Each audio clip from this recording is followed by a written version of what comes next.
Des archéologues en Israël ont mis au jour une structure absolument époustouflante des murs concentriques qui suscitent aujourd'hui un intérêt particulier. Les archéologues de Jérusalem étaient en liesse après avoir mis au jour une découverte rarissime enfouie sous des couches de cendres noires près du mur occidental. Caché sous des pierres effondrées et des ruines calcinées, un bassin rituel d'immersion vieux de 2 ans a été découvert figé au moment précis de la chute de Jérusalem. Mais pourquoi tant de gens disent-ils que cette découverte a une résonance particulière aujourd'hui? Car au même moment précis d'étranges signes se manifestent dans la ville sainte. D'immenses corbeaux tournoient au-dessus du mont Sion. Le ciel devient rouge sang au-dessus de Jérusalem. Et de profondes fissures apparaissent près de l'ancienne porte orientale. La prophétie annonce que le Messie y entrera un jour. Jésus a averti qu'il y aurait des signes dans le ciel et des bouleversements sur la terre avant la fin. Alors, à quoi assistons-nous exactement? La ville sainte se dirige-t-elle vers un moment prophétique? Le monde ne peut plus l'ignorer. Si vous croyez encore aux promesses de Dieu, partagez une prière à Jésus en commentaire et témoignez de votre foi en ce moment.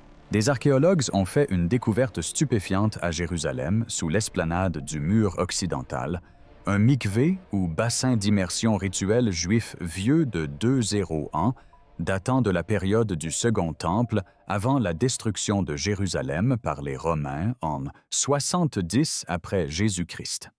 Les fouilles, menées sous des couches de pierres effondrées et d'épaisses cendres noires, ont mis au jour le mikvé creusé directement dans la roche à quelques encablures seulement du mont du Temple. Le site sacré agrandi par le roi Hérode. Dans l'ancienne Jérusalem, les fidèles juifs utilisaient des bains rituels comme celui-ci pour se purifier avant d'entrer dans l'enceinte du Temple, afin de prier et d'adorer Dieu. Ce qui rend cette découverte particulièrement émouvante, c'est ce qui a été trouvé à l'intérieur même du mikvé. Des archéologues ont mis au jour des lampes à huile brûlée, des jarres brisées, des fragments de poterie et d'anciennes marches de pierre préservées sous la couche de destruction, comme si le moment précis de la chute de Jérusalem s'était figé dans le temps. Un ouvrier a rapporté avoir touché le mur recouvert de cendres et ressenti un tremblement inexplicable dans ses mains, comme si la destruction de la ville résonnait encore sous les pierres, après 2 ans. Les chercheurs ont expliqué que ce mikvé était encore en activité du vivant de Jésus, ce qui signifie que les fidèles de son époque empruntaient probablement ces mêmes marches avant d'entrer dans le temple. Soudain, l'histoire biblique ne semble plus lointaine ni symbolique. Les cendres sont toujours là. La destruction est toujours là. Les preuves de la chute de Jérusalem demeurent physiquement préservées sous la ville sainte elle-même. Lamentation 2:9 dit « Ses portes sont enfoncées dans le sol ». Debout au milieu de ces ruines, ces mots résonnent douloureusement au sens littéral du terme.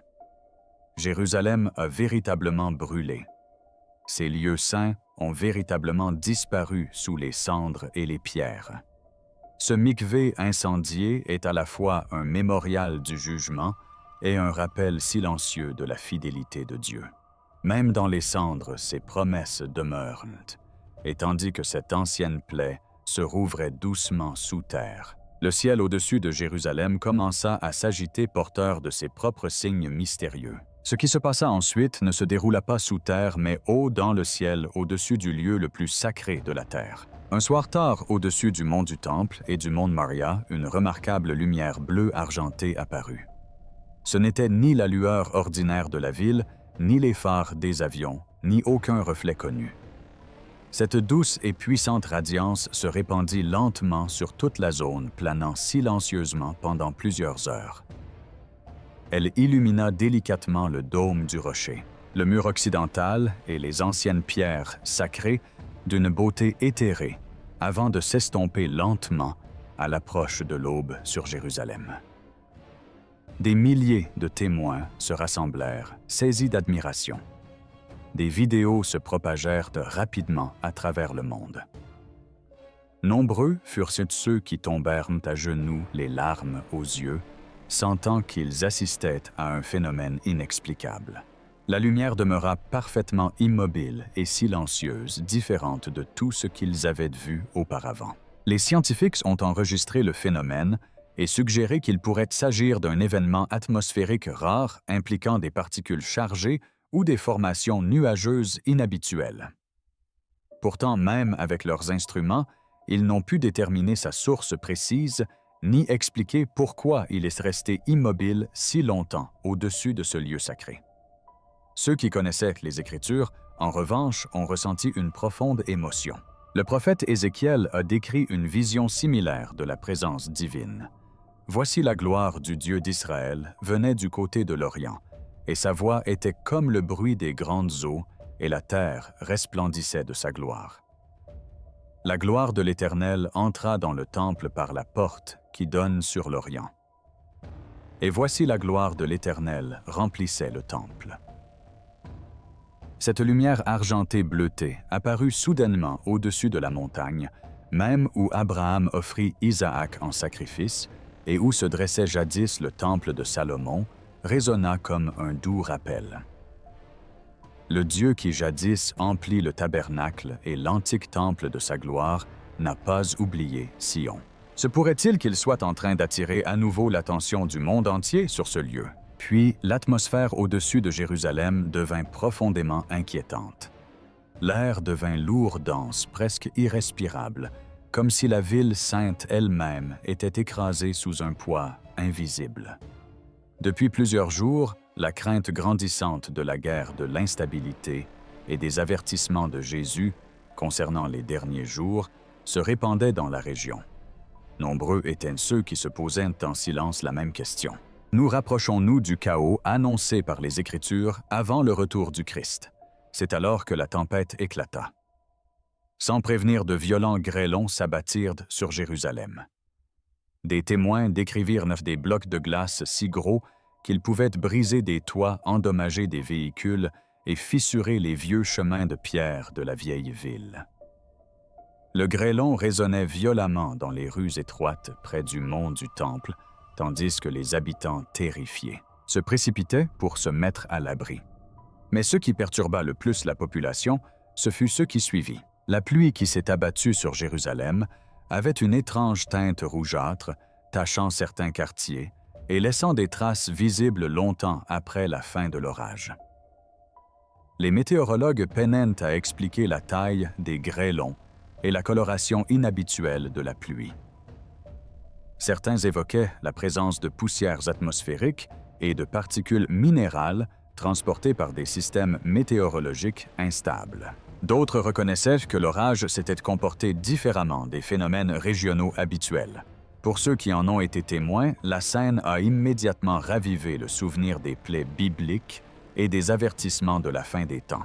L'Exode 9, 23-24 relate l'une des plaies qui ont frappé l'Égypte. Alors l'Éternel envoya le tonnerre et la grêle, et le feu se répandit sur le sol. Plus tard, le livre de l'Apocalypse décrit une autre image terrifiante liée aux derniers jours, et une grande grêle tomba du ciel sur les hommes.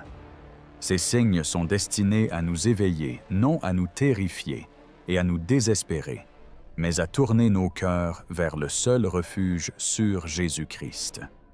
De tels événements nous rappellent que les douleurs de l'enfantement s'intensifient. Le monde gémit comme le Seigneur l'avait annoncé. Et chaque signe inhabituel à Jérusalem nous appelle à rester spirituellement vigilants. La gloire du Seigneur commence-t-elle à revenir dans la ville qui porte son nom? Pourtant, alors même que l'étrange lumière bleu-argentée s'estompait lentement dans le ciel de Jérusalem, la terre elle-même se mit à parler. Sur les pentes du mont Sion et les collines environnantes de profondes fissures, seraient apparues à travers la terre. De longues crevasses délibérées s'étendant d'est en ouest à travers des portions du paysage antique. Il ne s'agissait pas de petites fractures causées par l'érosion ordinaire ou les variations climatiques saisonnières. Les habitants les ont décrites comme soudaines visibles et continuant de s'élargir plusieurs jours plus tard. Des ingénieurs et des géologues ont confirmé des mouvements inhabituels sous Jérusalem, le long d'anciens systèmes de failles enfouis profondément sous la ville. Ce qui a troublé de nombreux observateurs, c'est qu'aucun séisme majeur n'avait frappé la région. Pourtant, le sol continuait de bouger. La montagne elle-même semblait s'ouvrir lentement. Et au même moment, un phénomène extraordinaire se produisait au-dessus de la ville. Des milliers de colombes blanches se rassemblaient en formation massive au-dessus de Jérusalem. Des témoins observèrent les oiseaux tournoyer pendant des heures au-dessus du mont des Oliviers et de la vieille ville selon des trajectoires étrangement régulières. Ils ne se dispersèrent pas, ne se nourrissaient pas et ne se posaient pas.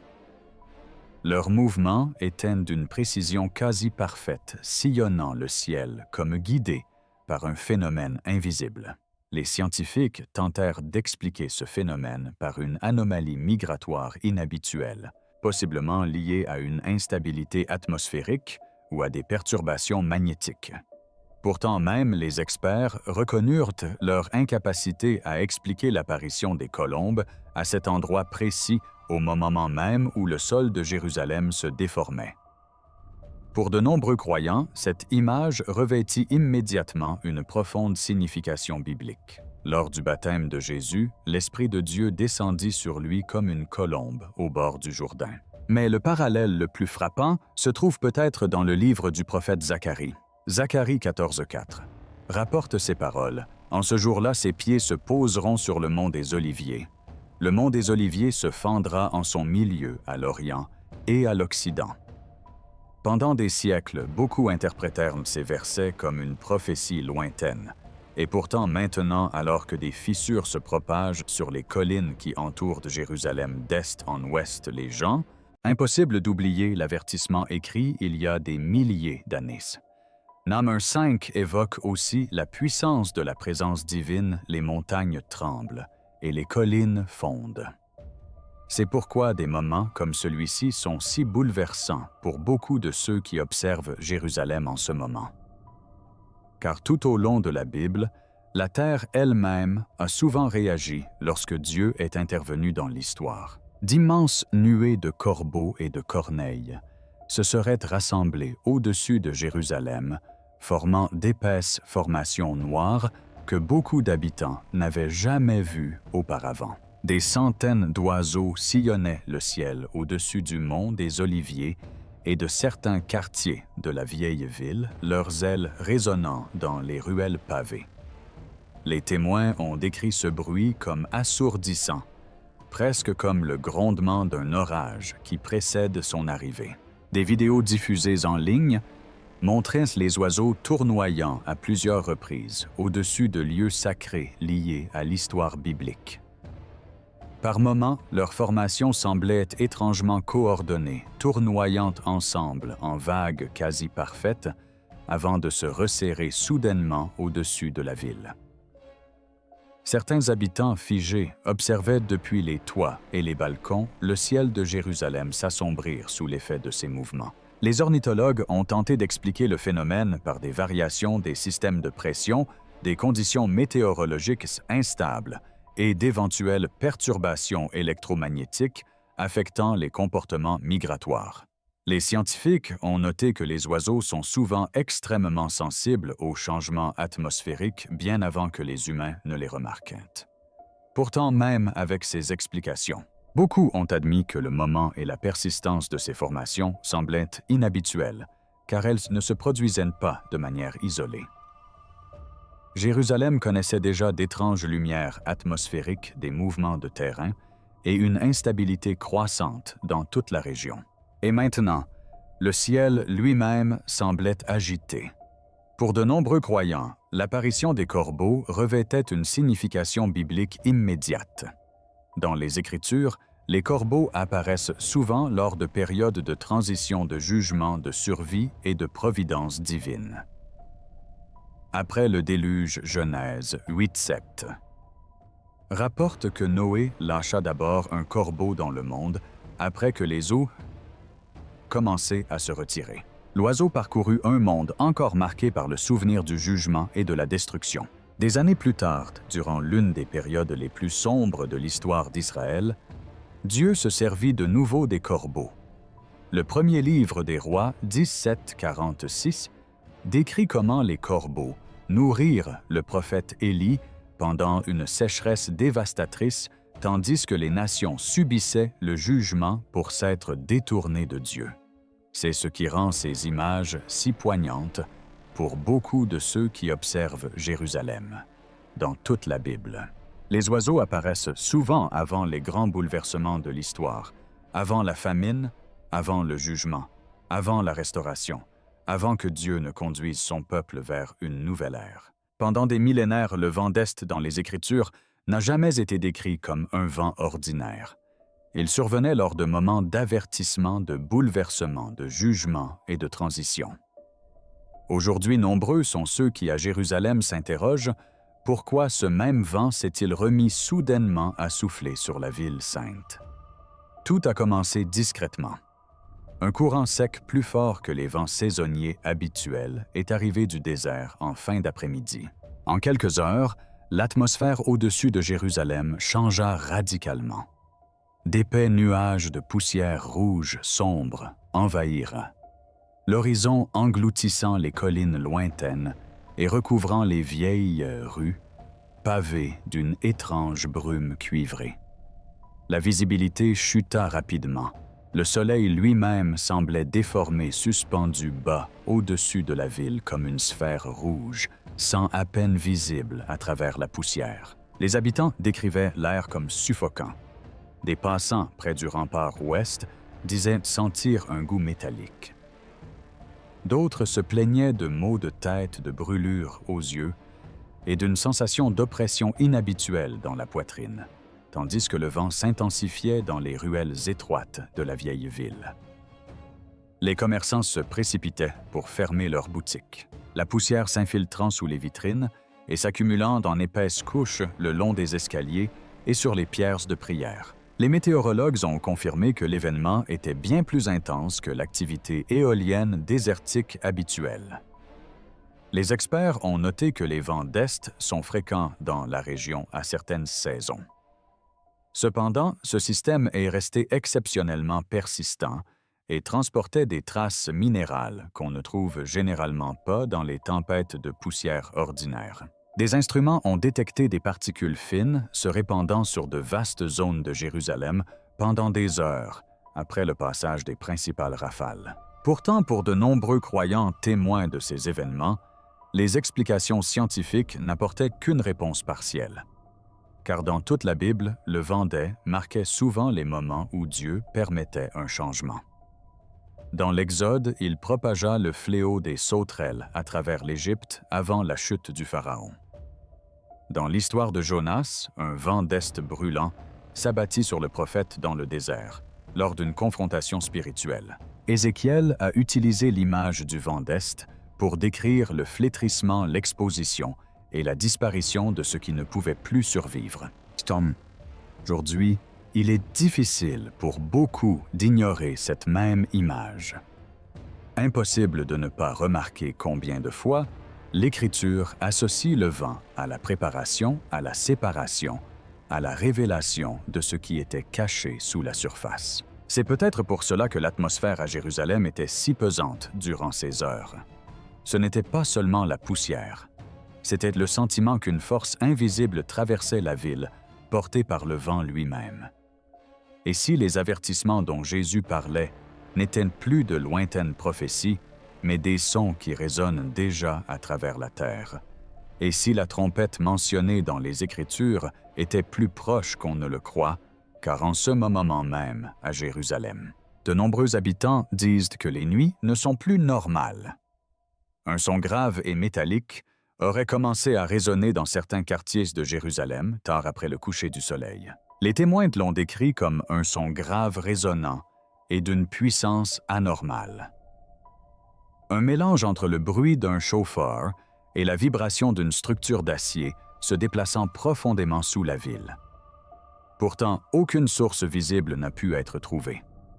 Le son a persisté au-dessus du mont du Temple et près du mur occidental pendant plusieurs nuits consécutives. Certains se sont précipités dehors, scrutant le ciel. D'autres sont restés figés en silence, incapables d'expliquer pourquoi la vibration semblait si physique, presque oppressante, comme si elle pénétrait dans la poitrine plutôt que par les oreilles. Des enregistrements ont rapidement circulé sur Internet. Certains ont attribué ces bruits à la résonance atmosphérique ou à une activité industrielle lointaine. Les autorités auraient enquêté sur d'éventuels mouvements d'avions, des engins souterrains et des chantiers de construction à proximité. Pourtant, aucune explication confirmée ne correspondait pleinement à l'heure et à l'intensité rapportées par les témoins dans différents quartiers de la ville. Ce qui troublait beaucoup de gens, ce n'était pas seulement le bruit lui-même, mais aussi le lieu où il se produisait. Jérusalem a toujours revêtu une profonde signification prophétique. La ville se trouve au cœur d'innombrables promesses bibliques concernant le retour du Christ les derniers jours et l'avenir des nations. Dans toute l'Écriture, les trompettes n'ont jamais été des instruments ordinaires. Elles marquaient les moments où le ciel intervenait dans l'histoire humaine. Exode 10, 9, 10, 9 décrit le moment où Dieu descendit sur le mont Si. Et lorsque le son de la trompette retentit longuement et de plus en plus fort, Moïse parla et Dieu lui répondit par une voix. La trompette n'était pas un divertissement, c'était une annonce. Elle signalait l'approche d'un événement sacré. Apocalypse 8 parle de 7 trompettes qui sonnent avant que de grands événements ne se produisent sur la terre avant le jugement, avant le bouleversement, avant la révélation de ce qui a longtemps été caché. C'est pourquoi ces récits ont suscité tant d'émotions parmi les croyants. On ne peut manquer de remarquer combien la Bible associe fréquemment le son des trompettes au réveil, à l'avertissement et à la préparation. De nombreux habitants ont admis que l'atmosphère qui régnait après la disparition des sons était encore plus étrange que les sons eux-mêmes. Les rues étaient devenues inhabituellement calmes. Les conversations se sont tournées vers les prophéties. Les rassemblements de prière se seraient de multiplier près du mur occidental, tandis que la crainte, la curiosité et la réflexion spirituelle se répandaient dans la ville. Il y a près de 2 ans, Jésus entrait à Jérusalem par l'est sous les acclamations d'une foule qui recouvrait la route de Palme, « Hosanna au fils de David ». Ce fut un moment empreint de prophétie, d'émotion et d'espoir. Beaucoup croyaient que le roi tant attendu était enfin arrivé. Et depuis ce jour, la porte orientale de Jérusalem, souvent appelée la porte dorée, revêt une immense importance prophétique dans les traditions juives et chrétiennes. Selon une croyance ancestrale, c'est par cette porte que le Messie entrera de nouveau un jour. C'est ce qui rend les événements actuels si inquiétants. Ces dernières semaines, de nouvelles fissures seraient apparues près de l'ancienne porte orientale. De petites fissures se sont d'abord formées le long des allées de pierre environnantes avant que des portions de terrain voisines ne commencent à s'affaisser subitement. Des témoins ont décrit l'apparition soudaine et silencieuse de gouffres autour du portail scellé parfois du jour au lendemain, sans séisme majeur, inondation ou forte pluie pouvant expliquer ces effondrements. Les habitants des environs ont déclaré ressentir une tension étrange. Certains ont affirmé entendre de faibles craquements sous terre tard dans la nuit. D'autres ont constaté que le sol semblait instable à des endroits restés intacts depuis des générations.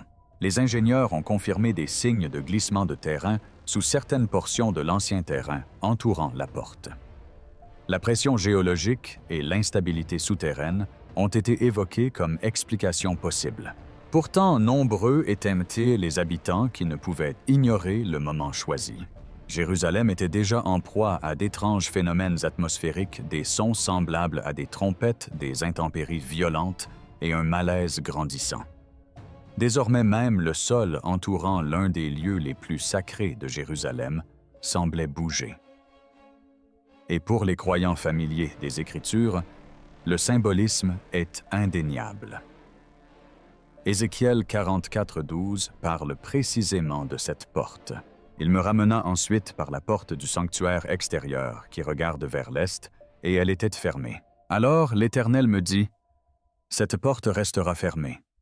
Elle ne s'ouvrira pas car l'Éternel, le Dieu d'Israël, y est entré. Pendant des siècles, la porte orientale est restée scellée. » Des empires se sont élevés et ont chuté autour d'elle. Des guerres ont traversé Jérusalem. Des royaumes ont changé de main. Pourtant, la porte est restée close, silencieuse, rappelant la prophétie, attendant son heure. Zacharie 9:9 annonçait l'entrée humble du roi à Jérusalem. Les chrétiens croient que Jésus a accompli cette prophétie lors de sa première venue. Mais beaucoup croient aussi que Jérusalem attend encore un moment décisif. Après les tremblements de terre, les ciels rouges sang et les étranges sons de trompettes qui résonnèrent, nuit après nuit dans Jérusalem, quelque chose commença à changer dans le cœur des habitants. La peur se mua peu à peu en prière. Dans toute la ville sainte, de petits groupes commencèrent à se former près du mur occidental, dans les maisons le long des ruelles et au bord des anciens chemins de pierre. Certains priaient en silence la tête baissée. D'autres pleuraient ouvertement. Nombreux étaient ceux qui disaient que les événements récents à Jérusalem avaient éveillé en eux quelque chose de profond, le sentiment grandissant que le monde entrait dans une période spirituelle intense. Et puis, lors d'une de ces veillées de prière, un phénomène se produisit que les témoins peinent encore à expliquer.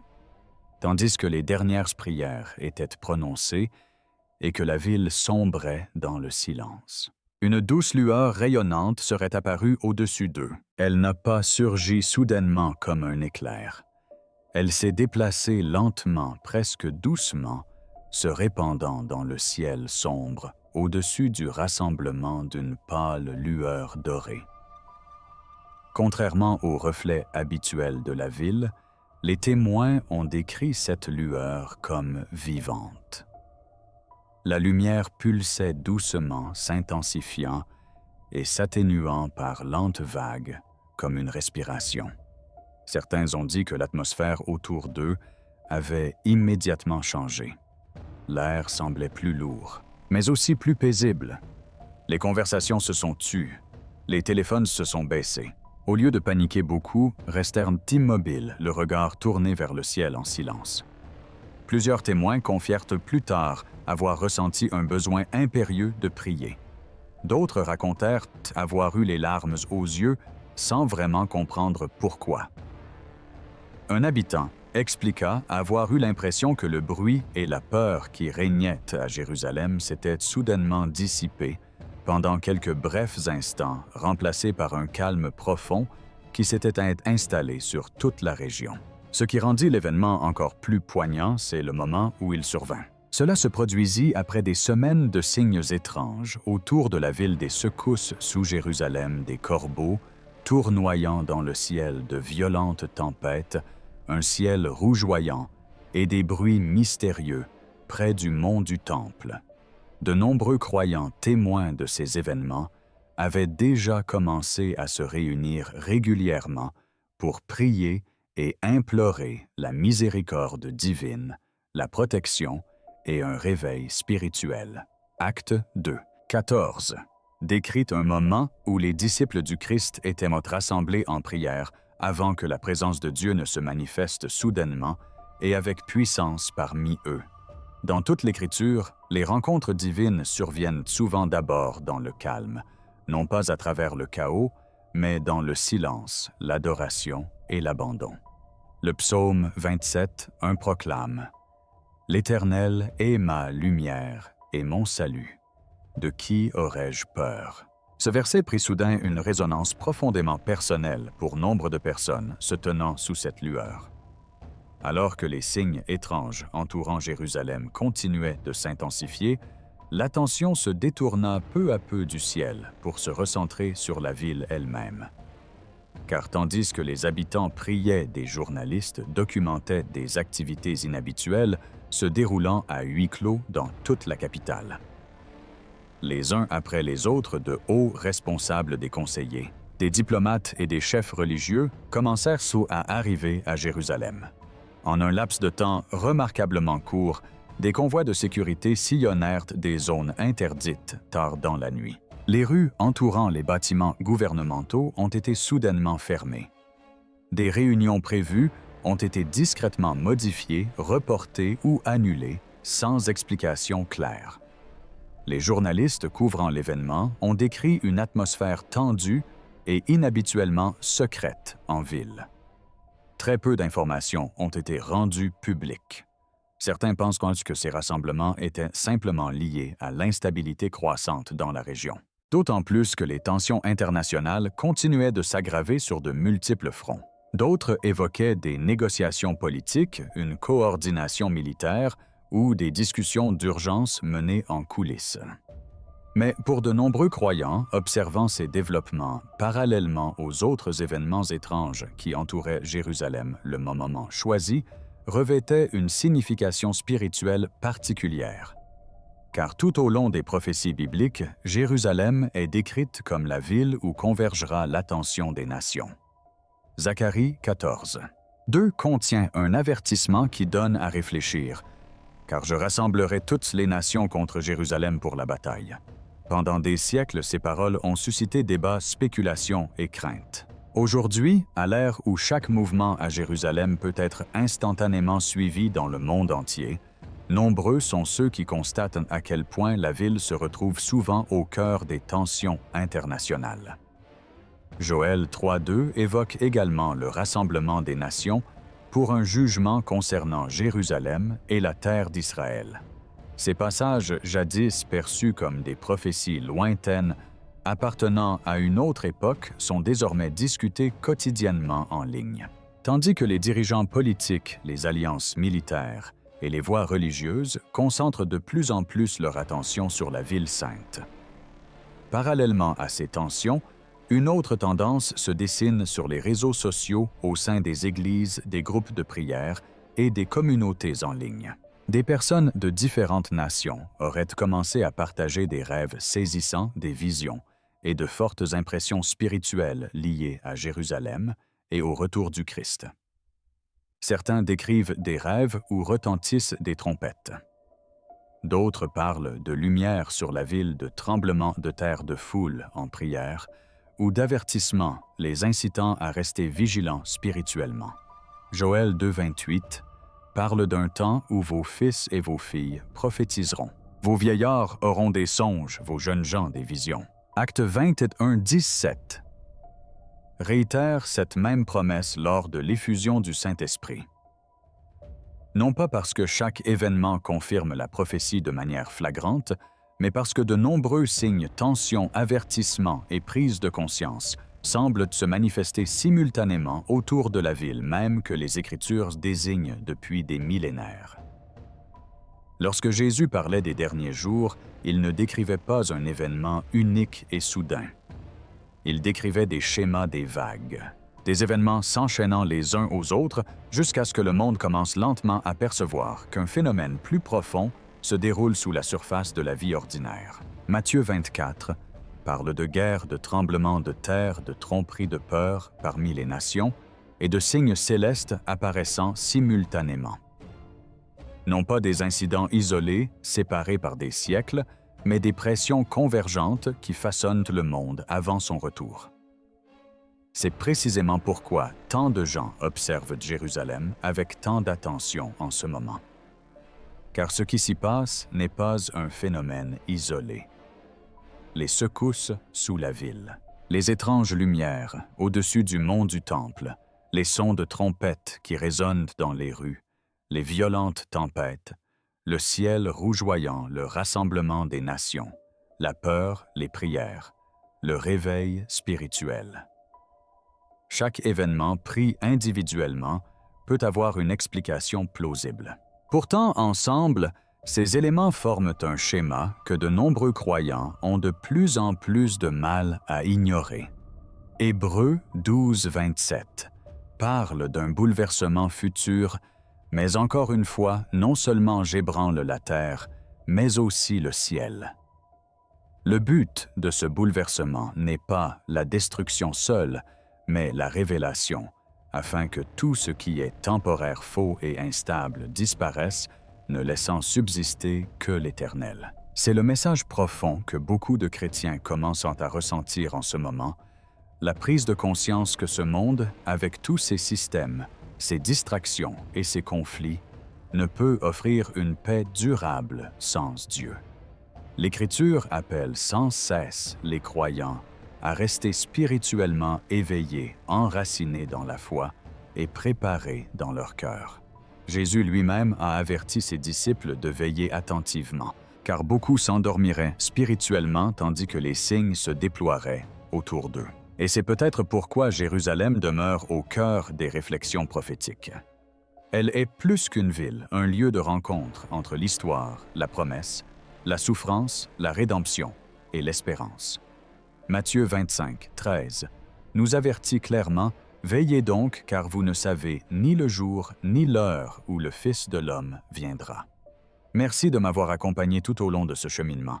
Si ce message vous a touché, prenez un instant pour aimer cette vidéo, vous abonner et la partager avec une personne qui pourrait avoir besoin d'encouragement en ces temps incertains.